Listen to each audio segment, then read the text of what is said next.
ছোট বৌমা, গাড়ির চাবিটা একটু নিলাম, আমরা একটু বাইরে যেতেছি, হয়তো 1.5-2 ঘন্টা লাগতে পারে। এই দাঁড়ান,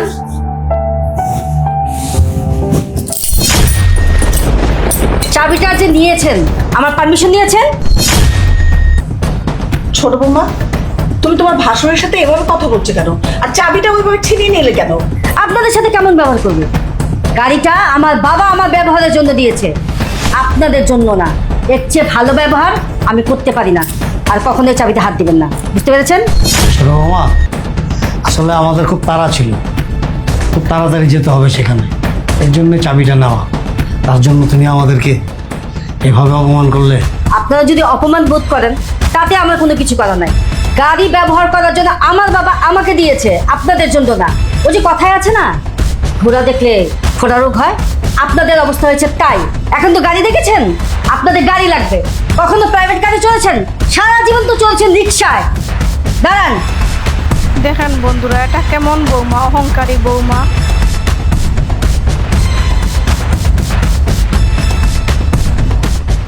নিন 500 টাকা। যেখানে যাচ্ছিলেন এটা দিয়ে সিএনজি অথবা রিক্সা ভাড়া করে তারপরে যান। কি হলো ধরেন?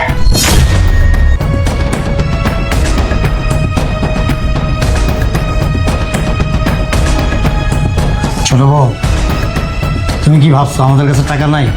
টাকা কিন্তু আমাদের কাছে আছে। আসলে সময় বাঁচানোর জন্য গাড়ির চাবিটা নেওয়া। হয়েছে হয়েছে, আমি তো বিয়ের পর থেকে দেখছি আপনাদের কাছে যে কত টাকা আছে, যেখানে যা খরচ লাগে সব কিছু আমার হাজবেন্ড দিচ্ছে। ছোট বউ, আমি কখনোই চাই নাই তোমার অতীত তুলে ধরার জন্য, কিন্তু আজকে তোমার ব্যবহারের জন্য আমি তোমার অতীত তুলে ধরতে বাধ্য হচ্ছি। তোমার এর আগেও আরো 2টা বিয়ে হয়েছিল, তোমার বাবা তোমাকে কোথাও বিয়ে দিতে পারছিল না। এই আমি আর আমার হাজবেন্ড, তোমার ভাসুর, দুজনে মিলে আমার দেবরের সাথে তোমাকে বিয়ে দিই।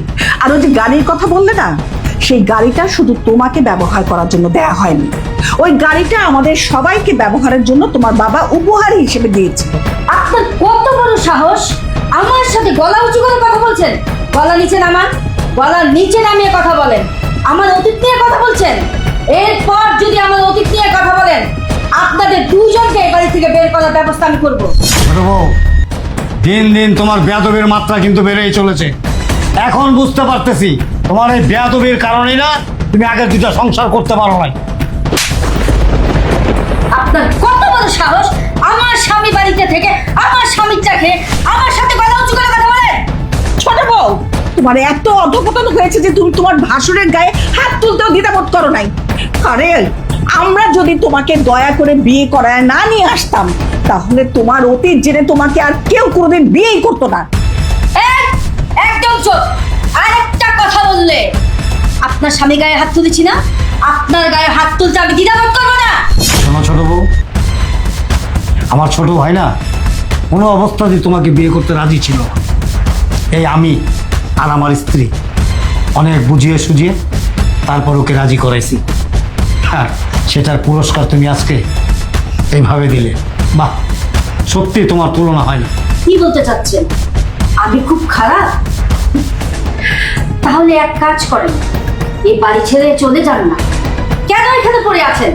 আমি তো আপনাদেরকে রাখতে চাই না। ঠিক আছে, আসুক আমার দেবর আজকে বাড়িতে। আমরা এখন যে কাজে যাচ্ছি সেই কাজটা শেষ করে আসি, তারপর এর একটা বিহিত করব। আরে যান যান, কি করতে পারবেন সেটা আমার জানা আছে। যেখানে যাচ্ছিলেন সেখানে যান। আর শুনুন, আর একটা কথা বলে রাখি, কখনো কোনোদিন আমার গাড়ির চাবিতে হাত দিবেন না।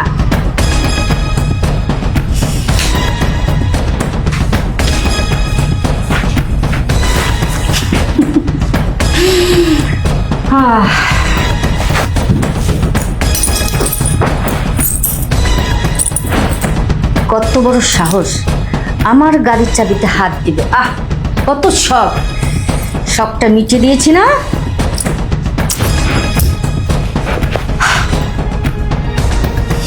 রোকসানা, ভাইয়ের ভাবি কোথায়? আচ্ছা, সারাক্ষণ ভাই ভাই ভাবি ভাবি কেন করো? কাজটাকে ঠিক করলো, বাইরে গেছে। সাথে বাইরে গেছে? কোথায় গেছে?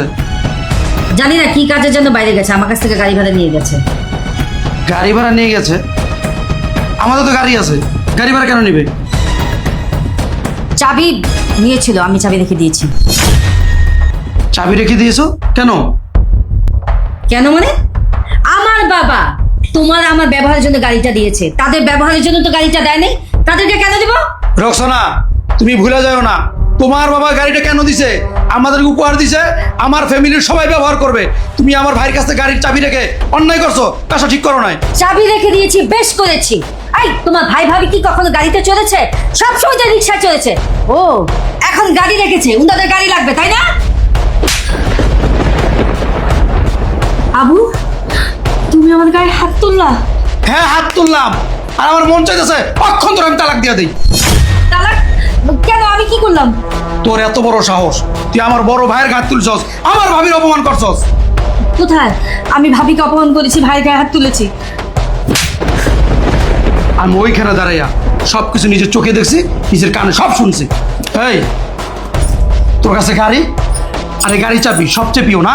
তুই একটা কাজ কর, এই চাবি না, গাড়ি না, আমার বাসাতে এক্ষণ বেরো যা। তোর সাথে আমি সংসার করব না, তোর আমি তালাক দিব।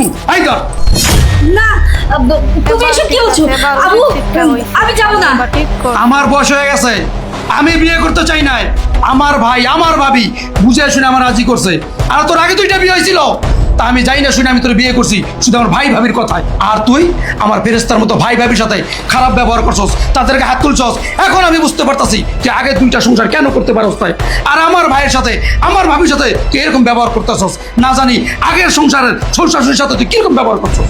তোর এই চাবি না, গাড়ি নিয়ে খুব অহংকার। তোর আমি বিয়ে করছি, তোর বাবা আমার একটা গাড়ি দিছে। আর একটা গাড়ি কেন, তোর বাপে যদি কোনো পুরুষে 5টা বিমান লেখা দিত, তোরে কেউ বিয়ে করতো না। আমি আমার ভাই ভাবির কথা শুনা আমি তোর বিয়ে করছি। এই ধর তোর গাড়ির চাবি, এই চাবি না গাড়ি না, আমার বাসাতে এক্ষণ বেরোয় যাবি। তোর সাথে আমি সংসার করবো না। দাদা না আবু, আমি তোমার হাতে ধরি, আমার পায়ে পড়ি, তুমি আমাকে ছাড়ো না, আমার সাথে সংসার করো বাবু, তালাক দিও না আবু। তোর এত বড় সাহস, তুই আমার ভাই ভাবিরে এই বাসা থেকে বের করে দিবি? আর তুই কি বের করে দিবি? তুই তো বের থাকবি না, তোর আমি এখন বের করে দিবি। বেরো।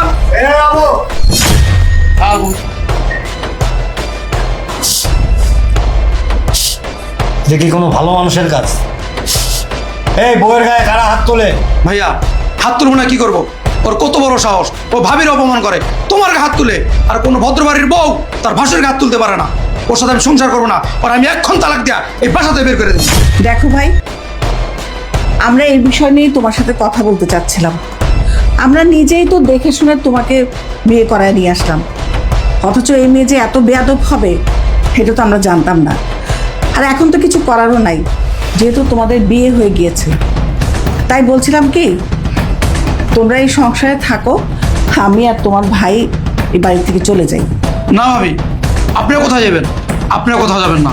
এই বাসাতে কেউ যদি যায়, ও যাবে, ওর সাথে আমি সংসার করবো না। কিরে দাঁড়িয়েছিস কেন?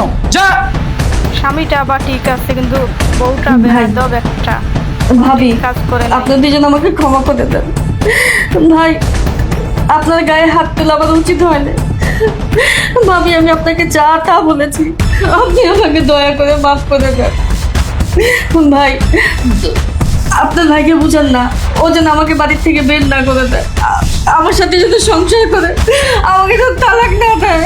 শোনাবো, তুই ওর সাথে সংসার করবি না ঠিক আছে, কিন্তু তুই ওর গায়ে হাত তুলিস কেন?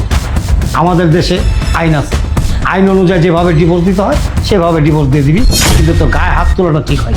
শোনো ছোট বউ, তোমার বাবা খুব ভালো মানুষ ছিলেন।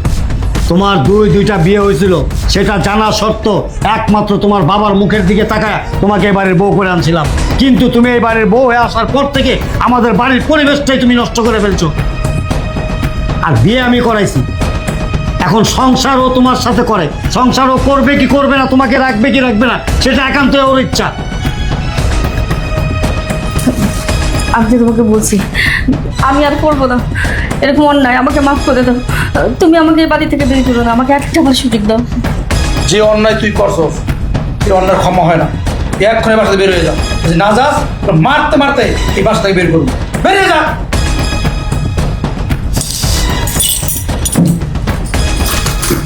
ঠিক আছে, আমি বেরিয়ে যাচ্ছি, তো অহংকারী তোমাদের সবাইকে আমি দেখে নিব। অহংকারে মাটিতে পা পড়ছে না। ঠিক দেখেন। করো তোমরা তখন।